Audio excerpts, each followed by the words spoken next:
Good evening, ladies and gentlemen. Welcome, a warm welcome to Brooklands talk evening, members talk. Unfortunately, you've got me tonight, and you saw my warm-up back there, I hope, so I don't need a lot of introduction. And the other good thing tonight is that the fire exits are working. Normally, when we do this, the excuse is, if you see me run out of there, follow me. But unfortunately, tonight they're all working, so that's a first for a while. So Harry, who is organised and responsible for the talks, asked me a few months ago and said he wasn't here, would I step in? And I sort of said, yes. So you've got me tonight. It's the first time I've done one of these, so I'm sure I'm going to get it wrong. Harry's apparently going to log in and check that everything is here. But tonight we've got a really unusual and interesting and different aspect to motorcycling. We've got Keith Futcher with his book Absurd.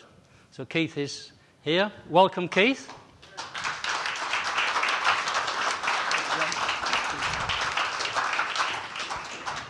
Please have a seat. Hot seat. What I was going to say to all you guys is, have you ever done anything absurd? Have you ever done anything absurd on a motorbike? Yes? Well, we'll find out maybe from the master. So welcome, Keith. Great to be here, John. Sorry? Great to be here. Good. Good to have you. We're going to talk about his book. And maybe just a good starting point is to learn a little bit about why you became a motorcyclist, why you wrote a book, why it's absurd. So maybe we'll start by a little bit about you, who you are, what you are, very briefly. Or as the Americans would say, your elevator pitch. Yeah, okay, elevator pitch. I saw a picture, and I just decided that I just wanted everything in that picture in my life, and I wasn't going to die until I did it. Let me just start this slightly differently. I noticed in the blurb coming that George, my publisher, has put out on the book, he describes us as sexagenarians, okay, which is a moniker which I'm happy to go with. The truth of the matter is we're not sexagenarians, but we're in our 70s. And this is a time when people are trying to wrap you up in cotton wool and put you away. So the mission, the idea, was that I just saw a picture of three guys standing on a hill somewhere in Africa looking out in the far desert. And near to them were three classic motorbikes. They were 500cc Royal Enfields, to answer to your question. Everything in that picture just filled me with admiration and envy. And I decided that we would do that. I would do that. But I needed to make the crew. So I asked my elder brother, would he do that? And he said, if you're going to do that, I'll ride with you. And I asked a friend, David, who I knew was the right make of man to be fun on the trip. Our fixer on the road would be David. Not engineering technical fixer, but the man who could conjure something out of nothing if we had a problem would be David. And he saw the picture and he said, brilliant. Was he going to ride? Yes. And so we started. Old guys, never having ridden a motorcycle. And we set two objectives. First of all, we decided that we had to be motorcyclists. Not a small piece of paper enough for a bit of a holiday. We wanted to be full-blown Category A motorcyclists. So the deal was that we had to get full Cat A licenses such that we were proven and competent to ride any production motorcycle anywhere in the world. That was the minimum starting point. Basically, it meant turning these old men into warrior motorbikers, making new men out of the old. Having done that, we could pursue the dream, and the dream was to ride from Europe across North Africa to the Sahara, across the Rif and Atlas Mountains, taking it as we found it, traveling light, wild men, till we got to the Sahara, and all we wanted to do was to see the sunrise just once over the desert. Then we turned and came back. It was just so much fun. And yes, it was absurd. Everybody said it was absurd. Why would you do that? Well, why would you not do that? And so the whole point about absurd is there are times in your life where if you really want something and it makes no rhyme or sense, that is no reason not to do it. So we did. Right. And we found it so amusing, so much fun, that I wrote a book because I just wanted to share that story with others. Okay, so you've set yourself... it's quite interesting because actually the two of us share a lot of things in common. You know, we lived in Hong Kong. Yes. We've both been expatriates. Yes. We have a Yorkshire background, if you can understand the translations. Yeah, but you're for real, I'm a bit fake. Yeah, and we've lived expatriate lives, we've travelled. But there's only one difference. You started late in life motorcycling, and his interesting story about how you got to be fully certified and all the rest of the bits of paperwork. And I started, I've only been riding bikes for 68 years. Yes. So I'm still learning. Yes. I'm not fully qualified or whatever, but so it's an interesting... Believe you me, we've just ridden down to this meeting with you, and it is my singular honour, and our other riders, Michael, my brother, David, Peter from Germany, to come to Brooklands, to be invited to Brooklands to talk with you in this historic place is really a great honour, and I'm thanking you for that. I once did, 10 years before, I saw a similar picture about the desert of Namibia at the time when there was an advertisement for a long race in Namibia, and the same thing happened. I just felt it was something that I wanted to experience, to do, such that it was then part of my fabric. It was part of my DNA. Nobody could take that away from me. And so this idea of old, or too old, from my eyes looking out, John, I'm 35. I've always been 35.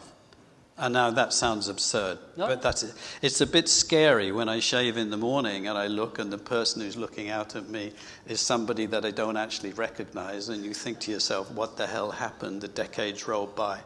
But is that any reason not to do anything? And it's just the opposite, actually. And I am a learner motorcyclist, very much so. We all are. But the truth of the matter is just you see it. You know it inside you that you want to do it, so you have to do it. Age is totally irrelevant. I think it might be interesting to share with the audience the sheer difficulty of getting through the system, which, you know, when I took my motorcycle test when I was 16, people were killed regularly on the motorcycles on the road, and they've introduced really positive way forward to stop that happening. But equally, it's a pain in the for people who want to get on and ride a motorcycle. Maybe you share a little bit of that with... We were very, very optimistic starting on because, you know, if we looked at the combined age of driving experience that we had, we were enormously experienced about the road system and how to drive, we thought. And also there comes that assurance that comes with being elderly anyway, we know it all. But it came as a shock to the system to realize that the British government was very serious in terms of what you need to do. And they weren't giving us any shortcuts. You know, when I went to take my theory test in Huddersfield, very, very serious documentation checks to make sure that I wasn't faking. What could I be faking? It was a surprise to be told to take everything out of my pockets and put it in the locker. Then put my tie in the locker, then put my belt in the locker. It was a surprise to be told to take off my shoes, show my feet, make sure that the socks had nothing stuffed inside of them. They confiscated all of my tissues. And the woman who was in charge of it was a Rotherham woman, so she was definitely alpha female and very commanding, and I had to just do what I was told. And I noticed that there was a great seriousness in all of the testing, but there was a great understanding and humor. So when it finally it came to passing the tests, I was very appreciative of all the work that was done there. I think the first learning point was realizing, not on a 125cc riding that we could manage. They did say, when I signed up and we started our training on a deserted airfield in Yorkshire, thinking that would be a good flat surface to start handling a motorbike. the 125cc element of that, the CBT, went pretty smoothly, actually. David just needs to see the video and he can do it. But for my brother Mike, it's all counterintuitive, basically because we've lived all our lives thinking that we know everything anyway. So when it came to getting onto the big bike, a 650cc, it is such an enormously powerful machine compared to a 125. And that was evident in the way the bike stood there waiting for us to get on board, sort of sneering to itself. Flying it was fantastic. Going up and down a runway is not that complicated.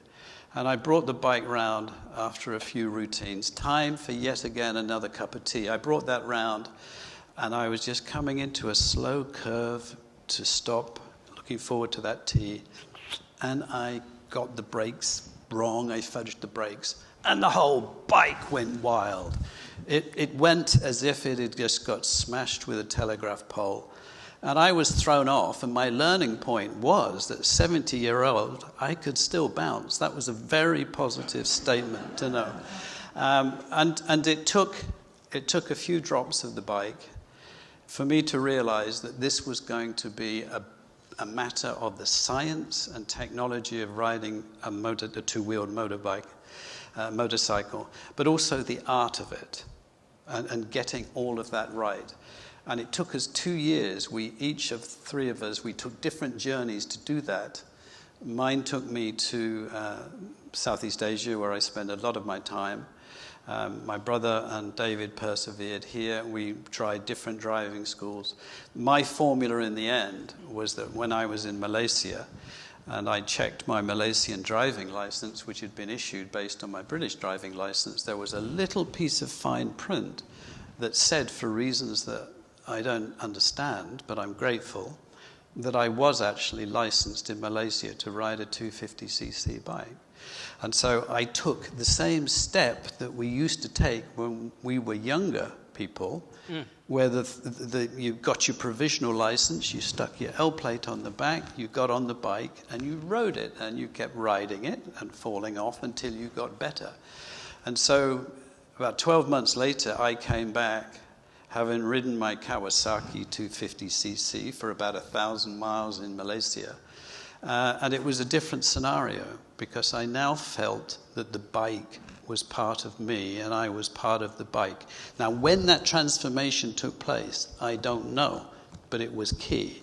Then it became possible to deal with the nitty-gritty of the Mod 1 and the slow maneuvers and the fast maneuvers, and then get on to convince people that I could ride safely on the road. And it was as if a seismic shift in tectonic plates had suddenly moved when he said, okay, you've got your license. Because the whole world opened up. The stress had all been about learning to ride. Now I was free to ride. And I just wanted to get on the bike, go to the nearest motorcycle shop and buy myself a proper leather jacket, because I was now privileged enough to own one. It's a rocker. So that was the journey that we took, and we had different rites of passage, but we both got to that point where, to our enormous surprise and the horror of our families, we actually had the big bike licenses. That's the starting point, as you know. Now it was time to go on that odyssey, to go to those faraway places. Maybe I should just share briefly with you my experience, okay? So here I am at 16, and I applied for my test, and I got a test within a fortnight of my birthday. I lived in North Yorkshire, and I had the choice of either taking it in Northallerton, if anybody knows North Yorkshire, or Middlesbrough. Now, it was a big choice, because Middlesbrough had traffic lights, Northallerton didn't. So it was an obvious choice to go to Northallerton. And it's the most bizarre situation when I think back. And Northallerton, for anybody who's not been there, it's got a wide high street. So the road runs down the middle, and there's cobbled parking on either side. And the licensing centre was just off the high street. So you went there with your motorcycle, and you did the bits and signed all the whatever off. And the chap got you to ride down the back street, which was parallel to the high street, and watched you go down and turn at the roundabout and go up the high street. And while you were doing that bit, he nipped out to observe you on the high street, you see.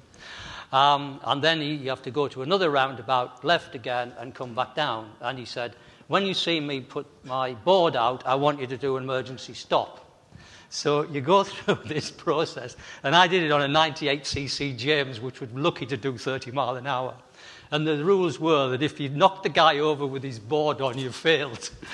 If you didn't, you passed, you know. And that was it, you know. And that was my introduction to motorcycling. What he didn't know is I already had 6 years of extensive demolition of the North Yorkshire moors on a motorbike, which sort of added me in good stead. Anyway, it just shows how the world has changed, and we can both get to the same point. A quick point about that. Mike, David and I both chose to finish our training for Mod 1 and Mod 2 in Lancashire, and we went to one of the government's new super test centres, and it was delightful. It was nicely placed. There was free drinks available. There was a cafe across the way.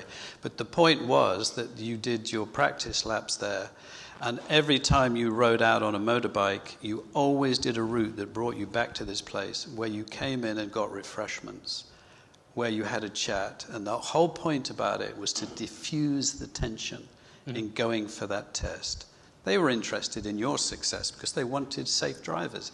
And I think that's a big step forward. Yeah, no, the number of deaths on the road from motorcycles is way, way down. In fact, I think there's a higher death rate in 17, 18-year-old children in high-performance cars these days, which is a different area. Anyway, that's not what we're here to talk about, really. So we've got this photo in the desert and the piece that went with it. And one of the things I was going to ask you about this, which intrigues me, because if anybody lived in Hong Kong, it's very, very 100% on the ball every day of every minute of every day, whatever you were involved in, really active sort of thing. And I had one of my engineers, I managed to get him a job in America. And one of the things that he wrote back within about a fortnight, this guy had been to the beach, right? Well, Hong Kong's got plenty of beaches and whatever. And I'm reading this letter from him, and he said, I didn't realize, he said, I did a 40-mile journey to go to the beach. Well, in Hong Kong, the longest journey you can do is about 2.5 miles. Yeah, but it takes you 4 hours. Yeah, literally. The judging hours not. And I wondered whether the thing in your mind when you saw this photograph and the article, whether because of the Hong Kong background that this also had a huge impact on you more than maybe somebody else. Thought or not? Hong Kong has an impact. But not in that sense. I mean, I've spent most of my life living and working abroad, and my own personal observation is that the things most valuable in anybody's life is time, and when you're 70, you know that it's more valuable. And secondly is travel. Right. I would need to live 5, 6, 8, 10 lifetimes to do all of the things that I want to do. I want to live in Paris and learn French from a beautiful young French woman. I think that's a really good ambition to have. My wife has doubts about that. I want to go to other countries and absorb in the way that I've been privileged to absorb, living in different cultures as part of the place, not just as a visitor observing it. So sometimes, however, there is that difference in opposites. And the one thing that I do have, having spent all of these years living in a tropical paradise, hot and steamy, or wet and hot, is the idea of deserts. There's something about deserts. There is just something so compelling about their austerity. There is something about that enormous sky. And when the sun goes down and the stars are in the sky, you can choose whether you want to see stars, whether you want to spot the space station, look for satellites. It is that clear. Now, when you're doing an adventurous pursuit, on top of that, you've got endorphins. So endorphins, this is the class A drugs that God gives to us, and they become highly addictive. So this combination of adventure, romance in a desert setting is so compulsive, it is addictive. So the moment you've experienced it, you look to go back. So I'd already been to the desert in all of those circumstances for the most absurd race that you could ever do. 250-kilometer race over 5 days, carrying everything that you need on your back except water. They will supply the water. And it's just a highly charged, awful physical experience. But you do it in companions who are also doing it.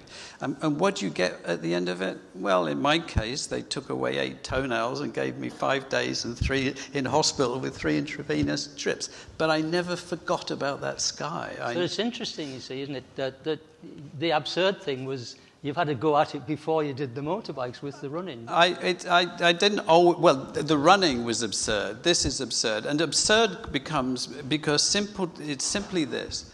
You know the answer to the question, why would you do that? There is no logical good answer to do that. But sometimes we need, as individuals, to step aside from rationality and be passionate about something. And if it's going to make a new person of you, then just do it. That's my view. Now, that sounds easy to do, so you don't just do it. What you do is you take that first step towards doing it, and then you take a second step because you've taken the first, and then you take the third and the fourth. Now you've got a sequential process in place, and it becomes easier to convince yourself to take the next step rather than throw away all of that effort. So don't think about the impossibility that's ahead. Think about the next step. And then you feel pretty good about those steps. Now you've got ammunition when people say, that's absurd. Well, yes, it is, but I'm having a really great time. Don't even try to deal with the argument. Don't convince people that something that is absurd is not, and it's a good idea. Just say, yeah, it's great. And they fall about laughing, and then you fall about laughing, and everybody's falling about laughing, which is good, isn't it? So that's what you do. Okay, so you've got yourself to a position. You've got your vision, etc. You've got your license, and we are remiss, by the way. We should have introduced your 3 compatriots here. We've sort of semi-ignored them. No, I mentioned them. So my elder brother Mike. Okay.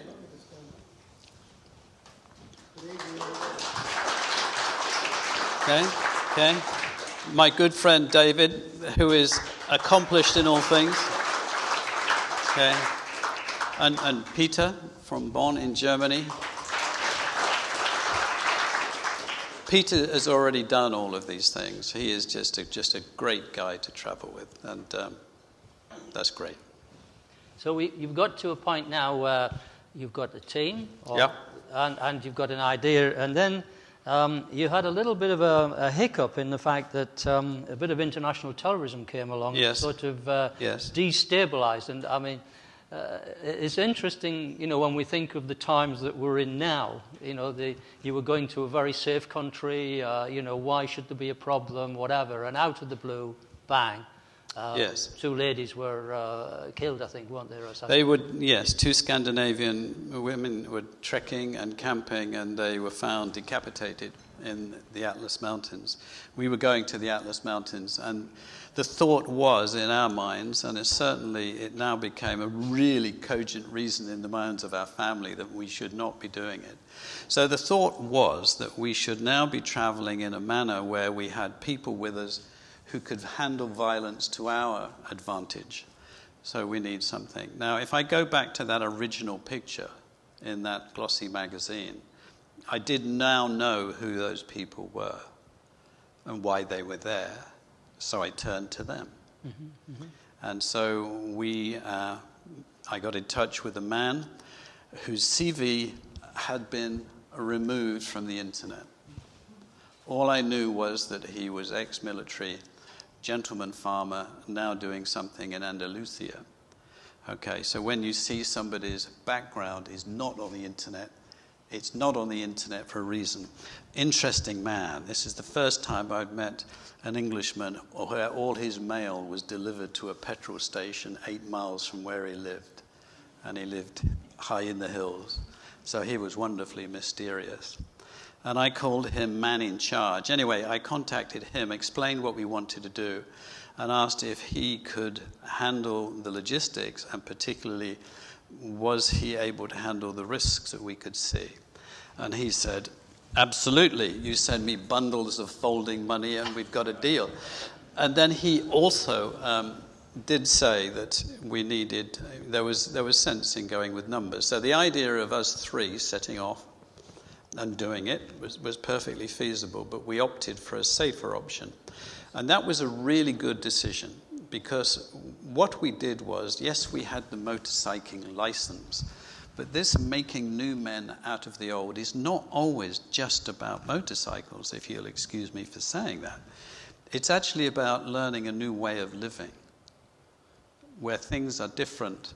And Mick, and he has his number two, was a man who we all know of because we've seen his work. His name is Jason Howe, and he is a war zone photojournalist. And he's been in war zones for 30 years. He was the man who went and brought to the world's attention the terrible fighting that was going on in Colombia. And he did that by just packing his bag, packing his camera, and going there and making enough friends with the different factions to live behind the lines with the different opposing forces in Colombia. So Jason knew more about making a home in a hostile environment and living daily with death. And why you know him is because he is the photographer who was in Afghanistan and took pictures of that British foot patrol where a soldier got his legs blown off by a hidden device. And he was taking pictures the instance that happened. And he fought a very long battle with the British government to actually get those papers put on the front page of the Daily Telegraph. And he needed to get the consent of every soldier in that unit to that publicity. And he achieved that and made himself a very big enemy of the British government. So he never went back to be embedded.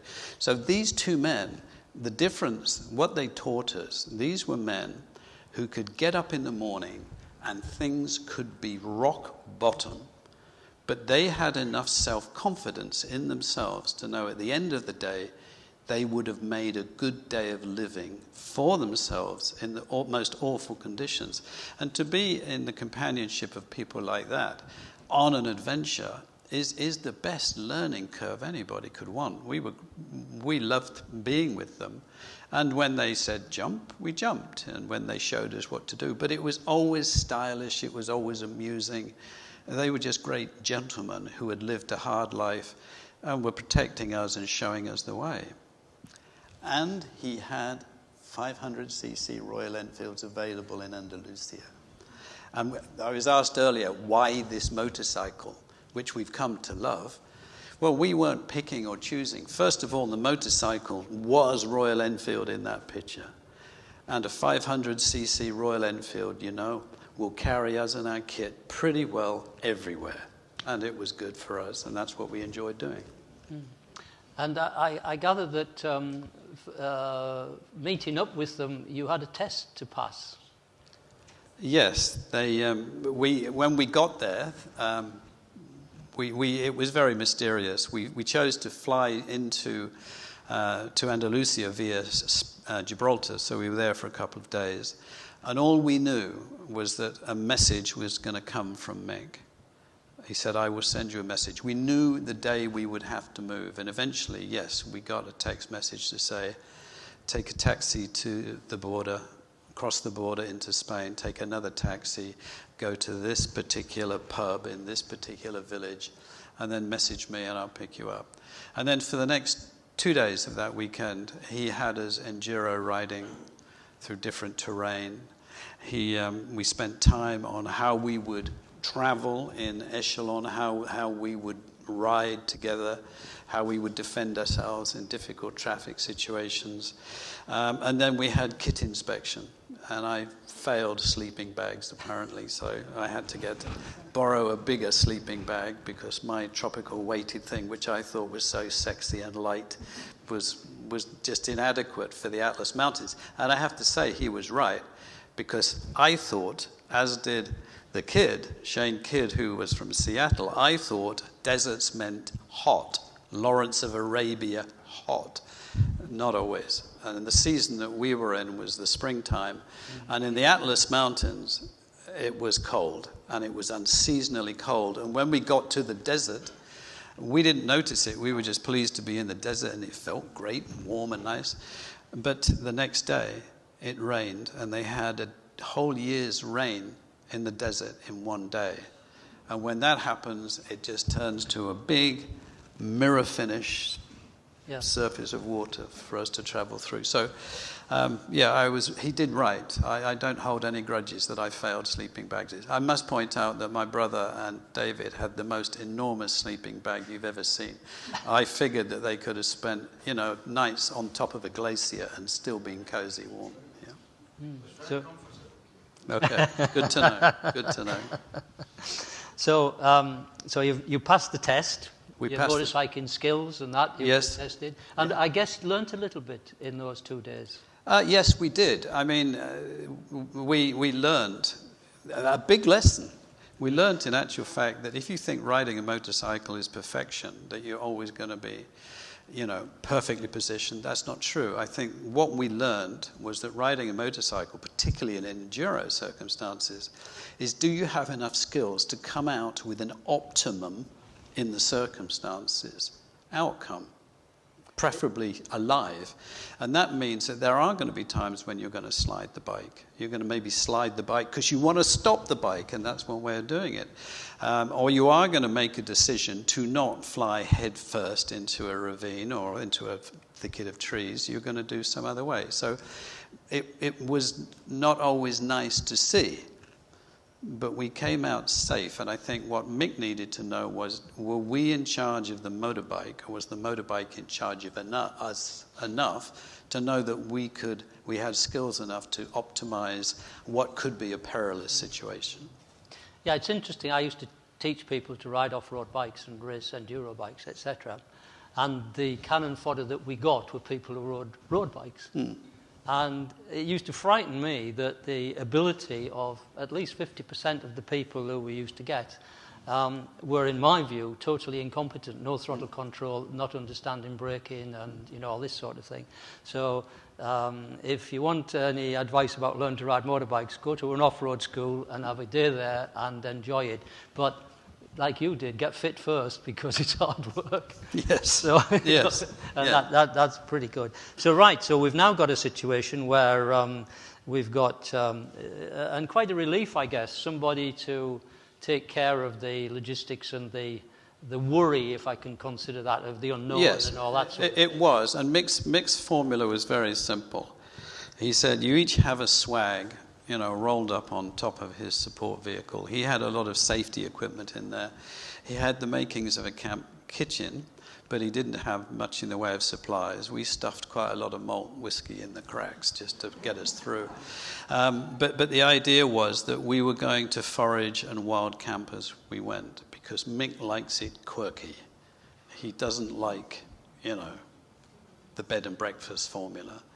And so the idea was that we were going to wild camp, and we were all set for that. That was a great experience. However, the weather was pretty much against us. We did wild camp, but equally at the end of something like 8, 9, 10 hours motorcycling in wet, cold conditions, what we really wanted was a hot meal and somewhere dry, sheltered to sleep. Preferably warm, because by now warm seemed to be the most desirable thing that existed in the world, and we were not warm, and we needed warmth. You can get very cold, can't you? Yes, on a dump. But what we learned about Morocco is the warmth of the people is as warm as their hot black sweet coffee, which is just get you going. But what they can conjure out of a tagine in a simple fashion, lightning fast, really good, wholesome food. Just what you need. Simple, well done, solid meal, hot coffee, and people who cared, and a bit of a charcoal fire to sit around. Right, so we're now you've got yourself into a situation where you've, and maybe if the other thing which you hadn't, I think, thought about was like the backup of having a vehicle and, because a motorcycle you can't carry a lot on. And no, it was a bit of a godsend because we've just come from York to here, riding our own motorcycle, no backup vehicle, and traveling light. David says we're traveling like Jack Reacher. Light, okay. And the trouble with that is there's no room for a bottle of malt whiskey, there's no room for a packet of cigars, nothing. It was fairly spartan. So, yeah, we chose quirky, interesting hotels on the way down. So we had that support vehicle. And yes, that makes a difference because we were now free to ride the motorcycle unencumbered with baggage on the motorcycle. So we maybe had just a day bag, a courier satchel or something, and that was fine.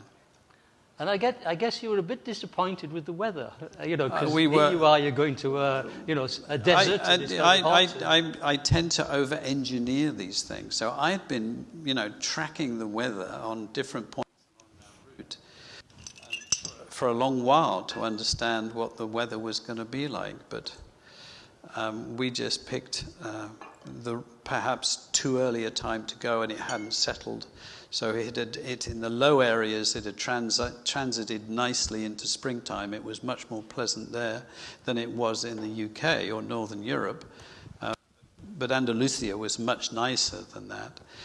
But as we came up into the Rift Mountains and then into the Atlas Mountains, then we were just climbing up into banks of cloud that turned to rain. Or if it didn't turn to rain, to ride in cloud is to ride in just suspended water. And it just mists and soak everything. So, water would be running out of our boots, water would be coming horizontally, and it was cold. I think we were all protected to a degree. Is my mic just gone? We were all protected to a degree. But for me, it was those areas where the water could get in. So what happened with me, I was wearing what I thought was summer-weight goatskin gloves, but the water came through the seams. And once the water was in there, the cold came with it. And then my hands got cold. And I know my co-riders and the rest of us had different degrees of exposure to that. And just after 6, 7, 8 hours of that riding, it begins to soak out your strength at the same time. But it was just fabulous countryside, so that's what we were there to do. So we had, I'm not sure quite, you did wild camp, and then you had a rather difficult incident. Well, we had, okay, this is my man. Okay, thank you. All right. Yes, we did. We had got into the high plateau of the Atlas to a place called Midelt, rodeo city of the Atlas. So it's a fairly desolate place.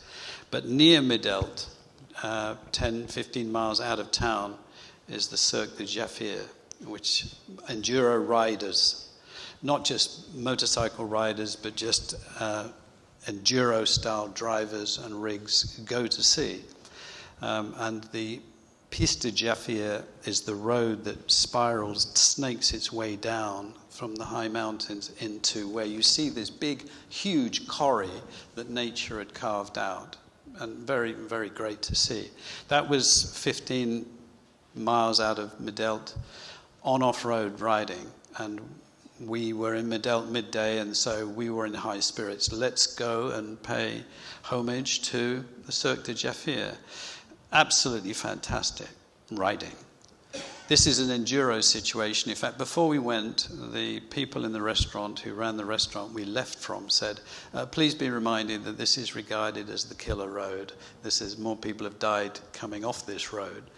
And so we went to give it a go. And it's one of those situations where once you start on your motorcycle to negotiate that route going down, you know there is no going back. You've either got to keep going, or you're going to be frozen there and need rescuing, or you're going to go over the edge and sayonara. That's the end of it. So we got to the bottom, and the plan was, right at the bottom, there is a stream that comes across with a rocky bed, and then you go beyond that so you can do a circle. But those great snowstorms that had happened that winter had brought down a lot of snow melt. This had brought down a lot of rock. This rock had got lodged in this area. And frankly, there was still high water, so there was no going forward. You would need, a couple of battalions of really excellent sappers if you were going to get motorcycles across that. So we sat there thinking, okay, it's just great, we'll have to back out. But nearby was a habitation, austere Moroccan habitation. This is a hard land where people have to survive, and you can't expect hot and cold running water, soapy baths and beautiful white towels in those environments. So the children that streamed out, they came running out of that as if it was an anthill that had been given a big kick. They all came running out, tassel-headed, red-cheeked little children, and their hair was all matted for all the wrong reasons, And they were the gatekeepers. So that was their location, and they now wanted us to pay the toll. Not unreasonable. But the point was, we weren't going across, we were going back, and they could see that the negotiation wasn't going very well. So they decided to resort to violence in the way that children do, which is picking up rocks and stones. Now the thing is that a stone or a rock thrown by a child is still a stone and a rock. So we got out pretty quick. That was issue number one. The second issue was that having ridden out and feeling pretty good about this great accomplishment, it was dry and it was okay. And so this was wild camping in the wild Atlas Mountains. So we did. And we had a wonderful evening, a very great celebration, and we were tired. And then we went to sleep with the stars above us and the mist. You could see in the picture the mist coming around us. And the problem was not that day. The problem was the next day when it was breakfast time and we were getting up, getting ready to ride again. So simple breakfast, hot tea, a bit of a laugh, let's go. One of our group, Shane from America, his kit was all there, his swag was there, everything was as it should be, except no Shane. He wasn't there. He was missing on the mountain. And what had happened was he had got up. He had had a very good dinner the night before. He had got up. He needed to go to the bathroom, which he had crafted himself. He was very proud of it. And he never found it. And he never found us again. So that was about 1 o'clock in the morning. Very cold, thick mist everywhere. He could not work out his navigation. And so he was not there. And so we now were faced with a big crisis. We had a man missing in the high Atlas, and it was clear he was wearing just a thin tracksuit and light shoes. Not good. Not good, yeah. So we packed up. We left Jason there as marking the spot. We needed to get into Midelt to raise the alarm, see what could be done, and get our breakfast. So we did. We went for breakfast. And so a rather difficult, tense and... Yes, and yes, Shane of all of us knew better how to survive those circumstances because he's an adrenaline junkie. I was going to say he was quite a capable climber. And yes, his passion was mountain climbing, and he had seen the same picture on the internet this time and decided he wanted to try his hand at motorcycling. So like us, he got his license in America. He contacted Mick, and so he joined this cohort of weird people who were motorcycling around the Atlas Mountains. I guess Mick becomes a very important guy at that point, in a way, is he, or not? Yes, he did. But also, equally important was a man called Noureddin. Noureddin was Mick's, if you like, familiar hand in Midelt. Noureddin is a Moroccan. He works as sort of major D in a very nice restaurant in Middeldt, but his real vocation is he is a mountain guide and mountain rescue. Now, the winter before in Morocco was some of the most austere and worst storms that people could remember. And there is no mountain rescue as such. It's a self-help society. And the peoples in those high mountains suffered miserably. Mm-hmm. And people died of cold. And people were trying to trek to get them out. And he was in the thick of that. So Noureddin was a charming, friendly man made of steel. Anyway, Mick got to Noureddin. Noureddin got to the authorities, and basically a message went out: has anybody seen, a man called the Kid? And he had hiked out of the mountains in his tracksuit, stuffed with bracken to keep him warm, till he came to Middeldt. And he just simply asked somebody to point him to the nearest police station, and they filled him full of hot sweet tea, wrapped him in blankets until that phone call. So, yes.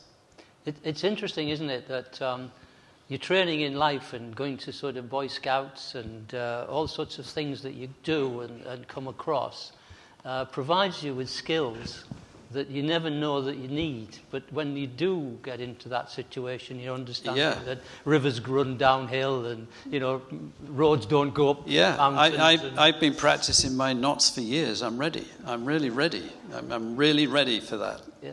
When I need those knots, I know they're going to be there. But it's just a wealth of knowledge. And you meet people on the road, on those journeys, who teach you things that are simple, but you didn't realize.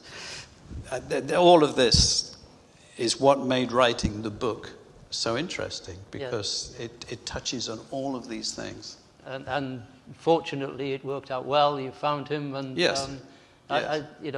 interesting how also, having gone through that, he more or less gets back on the bike and says, "Come on, let's get on and get finished." Yeah, he's a very resilient individual. We did use up our float time in this whole program to spend the rest of the day getting him thawed out, rehydrated, properly sorted, and we were taken to the local hammam in the evening by Noureddin to make sure that all was well, and we were given their equivalent to a nice sauna and massage. It is very different, and should not criticize, It was a very interesting experience. So we've got the shot behind us, which I think everybody would sort of see and think of that being typical desert, isn't it? It's what people imagine. And I think, again, I've raced bikes in the desert in Saudi Arabia. And as you described earlier, the desert is, what should I say? It's like a third force. It's a living, breathing, moving, pleasant, unpleasant, all the adjectives you can think about, they all fit in some place. And you get into something like that, and I think you describe in the book that you're going to walk up this sand dune, and you thought, well, that's an easy thing. And actually, it is not easy. No, it's not easy. No, I met the sand dunes when I was racing in Namibia. And sand dunes, you're talking about sands that are maybe 3, 4, 5 houses tall, the sand dune. And it's true what they say. It's like going up an escalator the wrong way. So once you start, for every footstep up you take, you're going to slip back at least half, if not more. So you start off saying, okay, it's a question of momentum and speed, but you're going up a steep slope and you simply can't get enough air into your lungs to fuel the body necessary to do that. And all the time, you know that you can't stop because it will be fruitless. You'll be taken back to the bottom. So you do that a bit more, and now your heart is beating to such a rate that you can hear the blood in your ears surging. And then shortly after that, your brain starts to tell you, no, you cannot do this. Soon you're going to die because your heart is going to explode in your chest.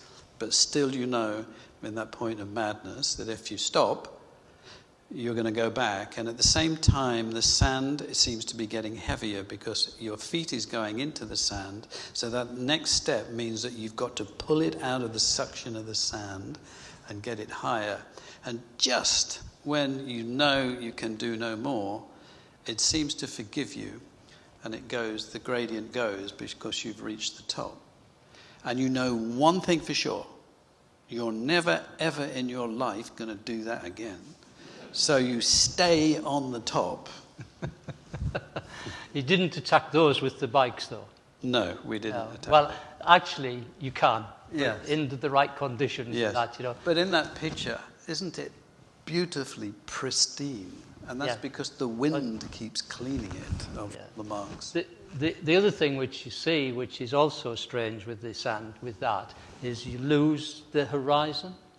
Or you never find the horizon. No. You're never quite sure where it is. What do you see when you get to the top of a sand dune? Another sand dune is what you see. Yeah. Yes. Yeah. So it's quite a It's interesting. If anybody wants real motorsport off-road interest, you should watch the Dakar, which is in Saudi Arabia, and you're racing 400-500 kilometers through desert like that. It was an interesting observation. The Sahara Desert is just a little bit smaller than China. Okay, and most of it is not sand. That's right. The trade winds have blown this sand to create these areas. They're called ergs. And some of them are absolutely massive, the size of countries themselves. But the rest of it is rock and shale. Hard. Yeah. And when I was in Namibia in the daytime, midday, you could hear what would be rifle shots. But it wasn't.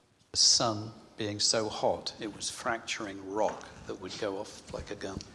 So we're now made our dream, if we can say that. We've sort of got to what we wanted to be, and you're in the process of going back. And even that wasn't easy because we had a bit of mechanical trouble, I think, didn't you? With one of the bikes? We did. The Royal Enfields carried us faithfully, but Mike had been having a problem with his machine intermittently through the journey. It would suddenly just sort of lose power, and then if he pulled over and then restarted, it seemed to be okay. But we got to a point well on our journey back. We had about another 24, 36 hours to go in total, and a hole was blown in his cylinder. So we were one bike down, and we then had to deal with that. So Mick had all sorts of plans. So we were near Chef Chuan in the Rif Mountains. So the idea was to get the bike there, which we did. He managed to get a truck to move it. We got it to where we were in the hotel, and that was about 5:30 in the evening. So then he got on it and freewheeled it down into town to find a garage, not necessarily what you would recognize as a garage, but a garage that would sort it out. And we thought at that time, we didn't know the cylinder was blown. We just thought it was a repairable situation. So drain all the fuel lines, trying to find out what we thought this was a hydraulic lock in it, there would be water in the fuel, how to get that sorted out. It was only when it was stripped down that the hole was seen that we knew that the bike was going to stay. And so we were one bike down, and Mike boarded the support vehicle, and we came back. And after that, that was it, basically. Yeah? No, that was not it. We now knew we were junkies. We now knew that something... I mean, we were leaving when we left, and we were sitting back in Gibraltar waiting for a plane. We sat there looking at each other, just grinning. You know, we were bashed and bruised, and we had a little bag of duty-frees, and we were feeling very good. But something had definitely changed. I mean, what had changed was that we had taken something absurd to everybody and made something sublimely special for us. How long did it, once you got back, and done things a little bit like this in a smaller way. But when you got back, how long did it sort of take for it all to sink in that you were actually back in civilization and the world that you knew and that? And how long did it? Well, I guess it took as long as it took to shave off the beards that we'd grown, really, in reality, because we came back to the world that we left, and the people that we loved were in the world that we left, and they hadn't been to Africa with us. So all they saw were these, rather scruffy individuals who needed a proper wash and a shave. And everything was normal again, but not quite. I mean, it was normal. Of course it was normal, but no, because something had changed. And now my brother rides Interceptor. David rides his own Interceptor. It wasn't a holiday. No, it was life-changing. Yeah, experience. And I would tell you now, I was talking to Mick when we were doing the enduro riding, and he told me a story. He's a hard man who's lived a hard life. And I asked him, who did he admire? And he gave me a name, and he told me a story. And I can't get that story out of my mind. So I'm already sort of fixated with another desert somewhere else. So, no looking back, and this is perhaps the point of writing the book. These things, it is absolutely true. You're never too old to do anything. You're never too old to change the person you are, if you want to. And you're certainly never too old to ride a motorcycle either. So, we've got the book, and bringing back up to date, 3, 4, 5 months ago, you got in touch, or this happened, and you put together another mini ride from Yorkshire. Yes, we did. And bringing up to date of 4 or 5 days ago. Well, thank you for the invitation to come here tonight. And it's a great honour, and we're grateful for that. And when we knew that this was going to happen, I contacted Mike, David, and Peter, and Shane, and I said, let's ride back. And so we came up with various schemes. And so the original scheme was, we knew the motorcycles that we rode in Morocco, with the exception of Mike's, were still in Andalusia. So the original scheme was to say, we will fly to Andalusia and we will ride back and complete the journey. And we had mapped out something like a 2,000-mile route, some of the best riding in Spain and Europe, to bring us here today. That was the plan. And then COVID sort of changed the plan. And so we ended up with a mini version of that ride. And we decided that we would kick off in York, in the inn where we stayed when we started the training a long while back. And then we have ridden down through the centre of England, stopping off at, nice motorcycle haunts. So we rode across to Home Firth. There's a garage there called IK Sports Classics, which has also got a cafe called the Carding Shed. It is a real great centre of what vintage motoring was, because really great mechanics is being done on renovations of cars and sports cars and setting them up for racing. And on the way in, we had, a bit of an issue on some very steep, highly cambered roads, and Mike's Interceptor got a bit bent. So we managed to get it to the Carding Shed, and whilst we filled up with nice pots of tea and great cake, those mechanics got to work and straightened everything out, did a great job. So if you're ever in Yorkshire, go to Home Firth and the Carding Shed. And then we came on down to Castle Donington, went to Donington Park, which they were setting up for racing this weekend, and that was great to see. And then we carried on down, and we called in at Triumph, and went to see the factory and have a look at their great museum. Yeah, great place. Yep. And then we went to the Super Sausage Cafe, which was like paradise to us. Great music, super drinks, and fabulous food. And then we went, last night we were in Great Missenden.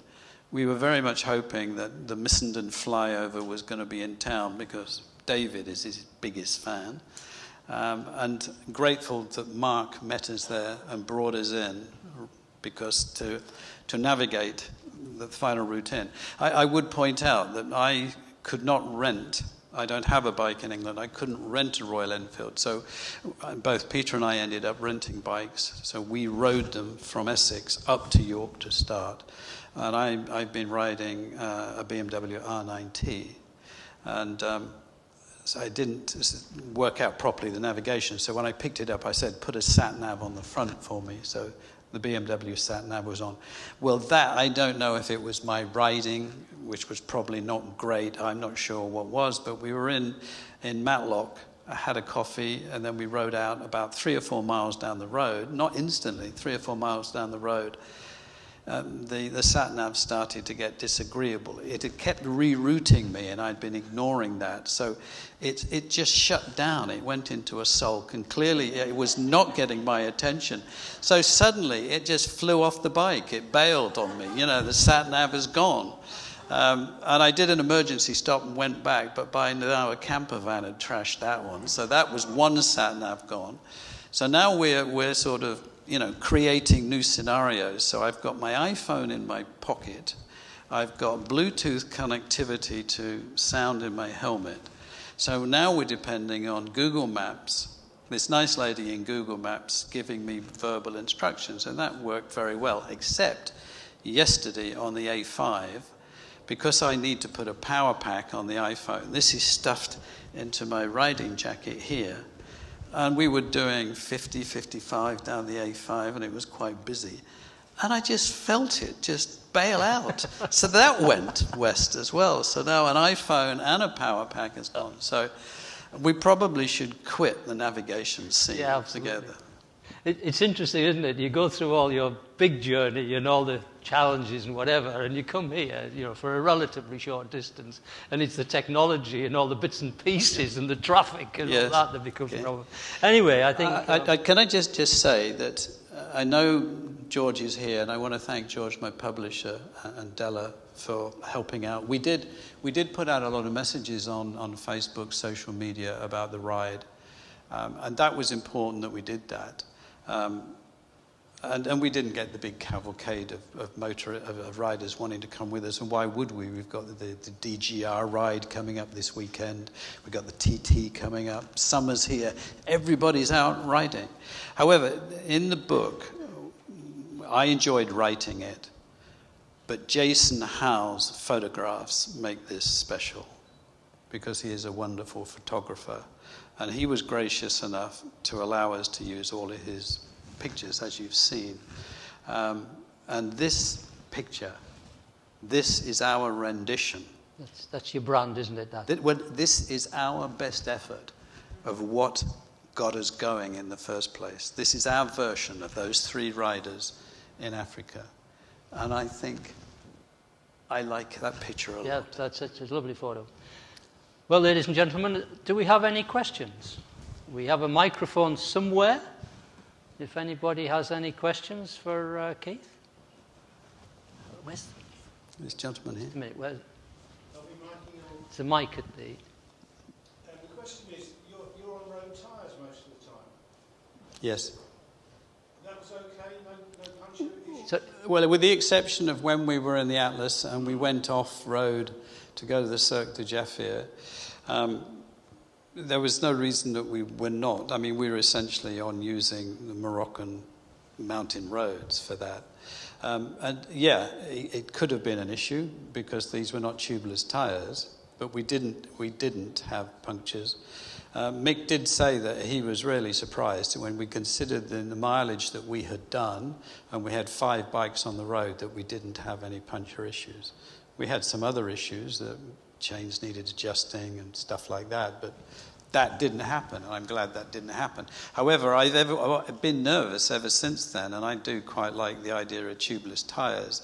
And it seems to me a strange thing that when you consider how well Royal Enfield is doing in terms of its selling in the market, that they don't come up with a proper engineered tyre rim that would allow for tubeless tyres, because it takes a huge agony out of the motorcycling. But maybe it's the economics of it. BMW do, for example, but that's in a different price range of bike. Sorry, I didn't fully understand the question, but one of the things that they do in desert racing, etc., is put a mousse, what they call a mousse, in the tyre. So it's like a foam inner, so they don't go down. I'd be really interested to know anybody who got any experience of people who have switched to some sort of different rim, would allow them to use tubeless tyres. I know that it's not supported by Royal Enfield, but I do know people try to do that. I'm sorry, I can't, because we've got the light showing us. Any more questions?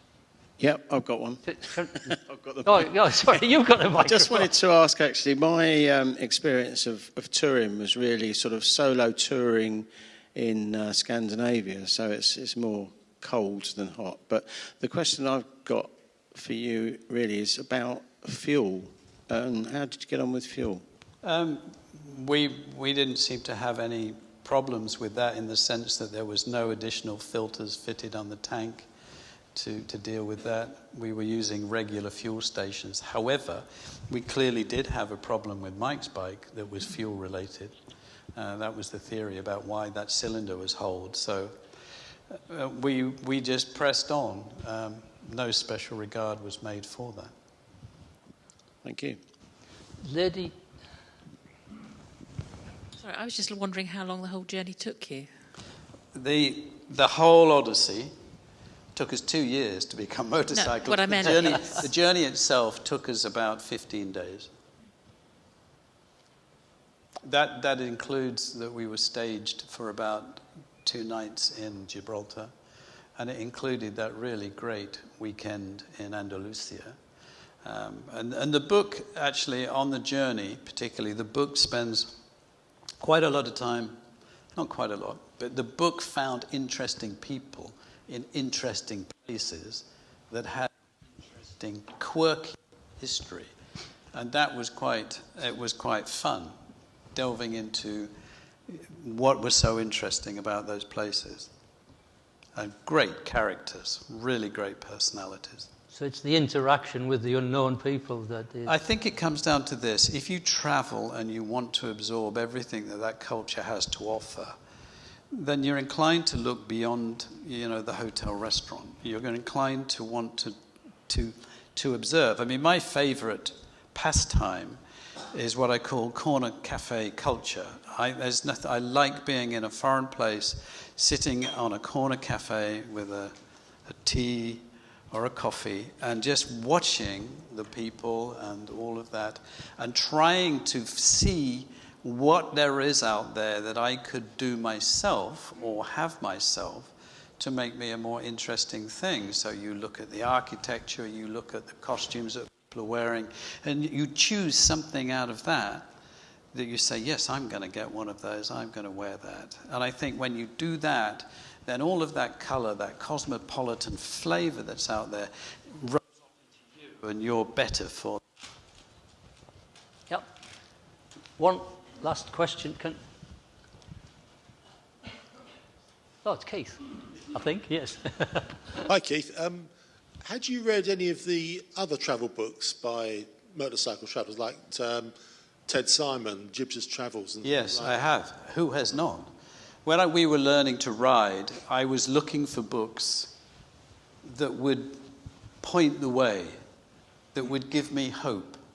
So I found that there were 2 types of books. There were those books which were a manual on how to ride a motorcycle, and they would talk about the technique, but they wouldn't necessarily explain the art, not in a way that I could grasp.